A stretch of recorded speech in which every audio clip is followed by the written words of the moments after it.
Hello, my name is Nimona Abera. This is a broadcast organized and sponsored by Kush Media to bring you the latest news and discussions around the state of human rights in Ethiopia. We hope to produce more content like this by also inviting guests to speak on this platform. Today, I have with me Dr. Trevor Trueman, also known as Dr. Galata in his Oromo name, to discuss his most recent report on the state of human rights in Ethiopia. I'm here with Dr. Trevor Trueman, also known as Dr. Galata, who has established and chaired over 20 years of the Oromo support group. He has also completed field research on human rights in Egypt, Djibouti, Kenya, South Africa, and of course Ethiopia, and published 51 highly detailed reports on the human rights situations in Ethiopia, particularly focusing on Oromia. Firstly, I'd like to thank Dr. Trevor Trueman, Dr. Galata, for joining me for this interview. It's a pleasure. Shall we begin discussing your most recent report on the state of human rights in Ethiopia? My first question is simply, how is this report different to previous reports? In a way, the surprising thing about this report is its similarity to previous reports rather than the difference. In the 1990s, when we first started reporting on human rights abuses in Ethiopia, it was almost identical to what's going on now. Things subsequently changed, and the obtaining of information from Ethiopia got more difficult, and so I tended to concentrate on stories that I obtained from refugees, hence the visits to those places that you mentioned. Also Somaliland, which was very important. Hargeisa, the people there have a horrific time. It's a horrible place to be a refugee. What has surprised me about the last two reports, the one in July and this latest one in December, is the similarity to reports I received in the 90s. Before we started the support group, initially I was just writing letters to newspapers and things, complaining about the situation. But I was hearing about abuses similar to those now. Right. So in previous reports, you've highlighted torture, extrajudicial killings, among other things. Yeah. From the latest one, we see that the same things, the same crimes are persisting. Crimes that would typically be labeled war crimes against humanity. Do you think that there would be an improvement for the human rights situation in Ethiopia? Do I think there will be? I don't know. I'd be careful about using the term war crimes and crimes against humanity. Those are quite specific things. And certainly what's gone on in areas in the past, especially in the Ogaden, has been classified as wars against humanity, crimes against humanity. The human rights situation in Ethiopia is as bad as it has ever been. And we're on a precipice, really, where I've been warning for years about the possibility of conflict between Oromo and Amhara. And this seems to be playing out. This is like a nightmare. Just to clarify, are you saying this seems to be as bad as it's ever been? The situation for the Oromo is it is different because everybody knows about it now. Before it was a silent thing that nobody knew about the Oromo problem, certainly outside of Ethiopia. At least there are more people who are informed about the situation now. But the critical thing is the apparent willingness, ability, and effrontery for militia to organise and go out and just kill Oromo. This is worse than the atrocities going on in the 90s. Right. And yet the Oromo are poised to possibly have a breakthrough in the elections this year. Right. We may see some real democratic change in Oromia. I hope to God that happens, but it is on a knife edge. I'm not confident. Yeah, of course, that's particularly true now that the Oromo Liberation Front is registered as a legitimate party. That is fantastic progress, isn't it? We're always saying, oh, nothing happens, there's no progress, but there is, and a lot of it has been due to the OLF and the fact that people are educated in their own language. So that was a huge step achieved by the OLF. And now that the OLF are a registered party, yeah, that's wonderful news. And this is presumably why the dinosaurs, the old Ethiopianist, unitary Ethiopian dinosaurs, why they're active again, why they're worried. Right. Just that they see the strength of the Oromo case for more autonomy. Of course, in your report, we do see a lot of the victims of the suppression are people who have been accused of being supporters of Oromo Liberation Front. Yeah, this is very similar to what happened in 91, 92 and 93. As you know, the OLF were part of the transitional government for a year from mid-91 to 92. Right. Even during that year, the TPLF were picking off people working in OLF offices and this sort of thing. And what happened was that as the OLF were part of the liberators, people celebrated, and the OLF came out of the woodwork, so that everybody who'd supported the OLF was public about it. And then, over 92 to 93, this is when all those people who came out of the woodwork were creamed off and put in prison or killed or disappeared. Right. And it could be that this is what's happening now, the jubilation from September last year, and everybody being open about supporting the OLF, and the Kero group feeling jubilant, and justifiably so, because they brought about this change. The Kero group were obvious and everywhere, and so to belong to Kero was public. And now what's happening is that the people have been identified as Kero supporters and are being creamed off yet again.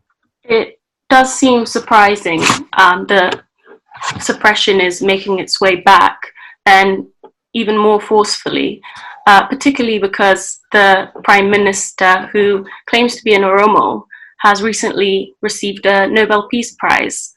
However, he does seem to be becoming a despot very quickly. How do you think this Nobel Peace Prize has contributed towards? It's not been a good year for Nobel Prizes, has it? Aung San Suu Kyi is now up in front of the International Court at The Hague. And what a disappointment that woman is. And similarly with Abiy, he's a huge disappointment. And it seems that he's more obsessed with himself than long-term benefits to the whole of Ethiopia, especially Oromia. Right. What do you think, what more needs to be done to effect change in Ethiopia except from what's already being done? If I had been able to tell you that, then I wouldn't be sitting here writing the same reports that I've written 25 years ago, would I? Because I'm not achieving anything, it seems. We're not. So it's very tempting to get depressed about all this. However, let us reflect on the gains that have been made by Caro and the OLF, and there is a real chance that we can make these elections this year in May really count. If Caro need to return to the streets in order to demand Oromo rights, then that may be necessary. I hope that's not necessary, because inevitably there will be loss of life, and as you know, at least 1,000 students were killed in those few years up to when Lemma and Abiy took power, and we had great hope yet again. So since coming to power, the government has installed a military administration in Wallagga, Guji and Borana zone, and also in the southern of Oromia. Yes. Do you think that a fair and free election could take place under these environments, these kinds of circumstances? Obviously not in those areas, no, not at the moment. But there is good reason to prepare for conditions to be adequate for free and fair elections. How we persuade the government to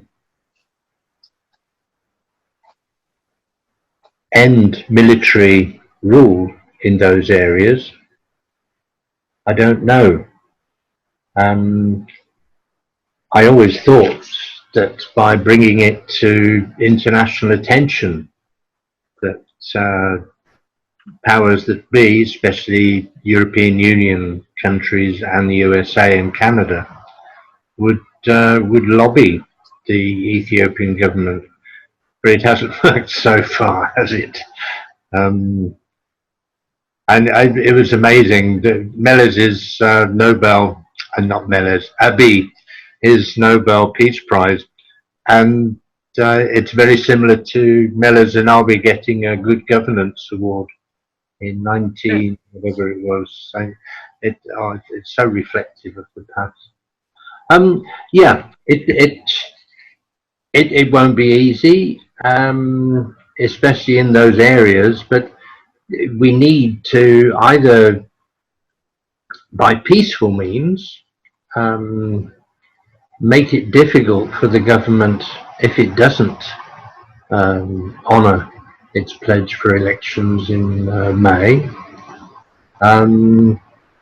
but limiting that obviously to peaceful civil disobedience and demonstration. The last thing we want to do is to increase hostility with our neighbours and increase the fear they have by reciprocating in any form of violence. We need to reassure other peoples that the Oromo are heavily invested in peaceful solution to all this. Right. Thank you. I'd like to discuss some of the prisons and the situation right now in the Colonel Gammachu Ayana was recently released from prison, as you probably know, and his description of the situation inside was dire. Again, that's an echo of the past when C.A. Abraha, who used to be a TPLF Central Committee member, right, when he was put in prison because of falling out with Melez, he said exactly the same thing on release. And the prison speaks Oromo, he said. And what Colonel Gammachu Ayana has said is exactly the same. Over 500 in Maekelawi, 90% of them are Oromo, he said, and 9,000 suspected OLF people in prison at the moment. Isn't that amazing? And that's the ones that he knows about. Right. I wouldn't mind betting the numbers much higher than that. Yeah, He said no regional state is sending prisoners except Oromia region to federal prisons.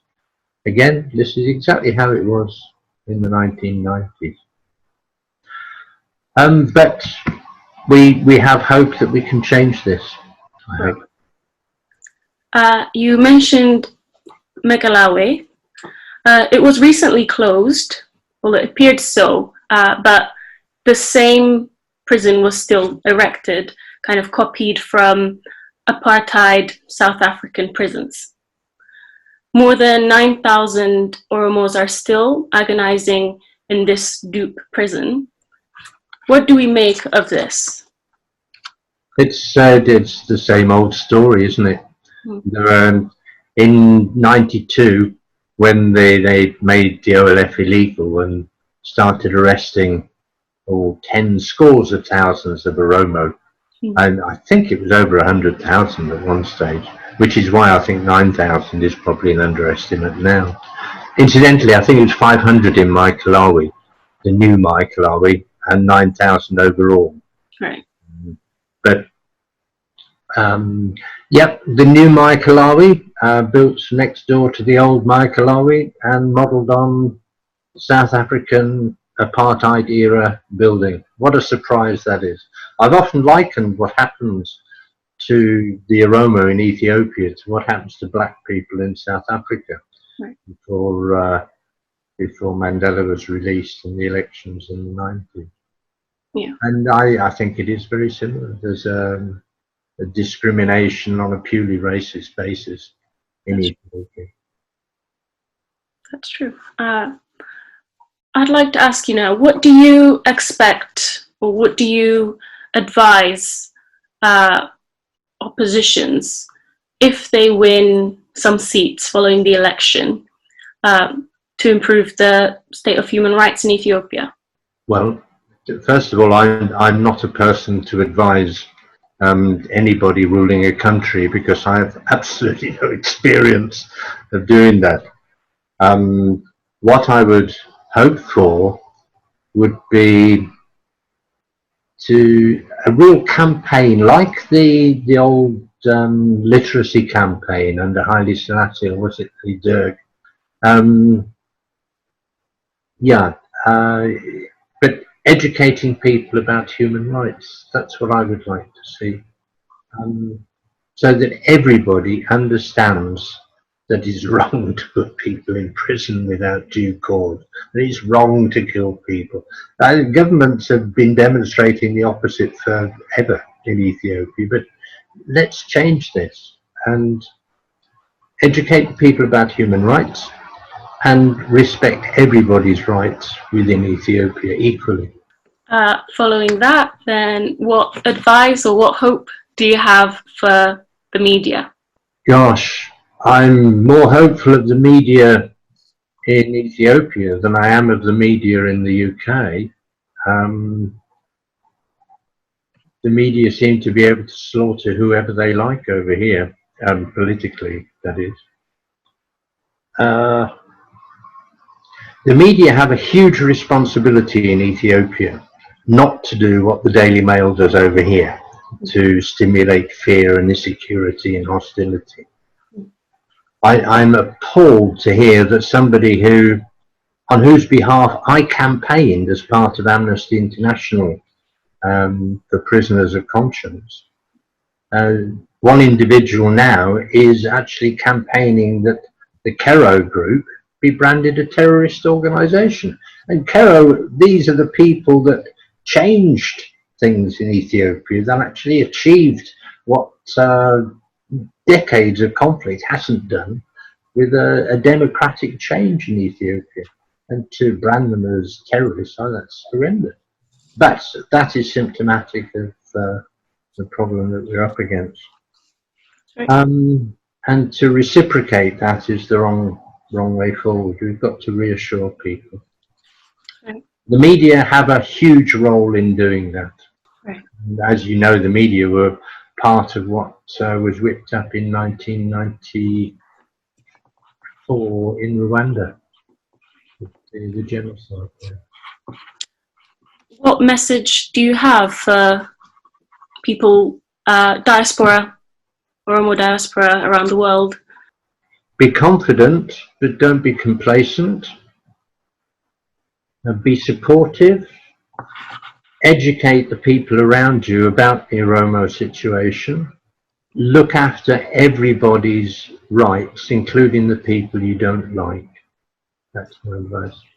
Thank you. I'll finish the interview here. Thank you so much for joining us on this interview with Kush Media.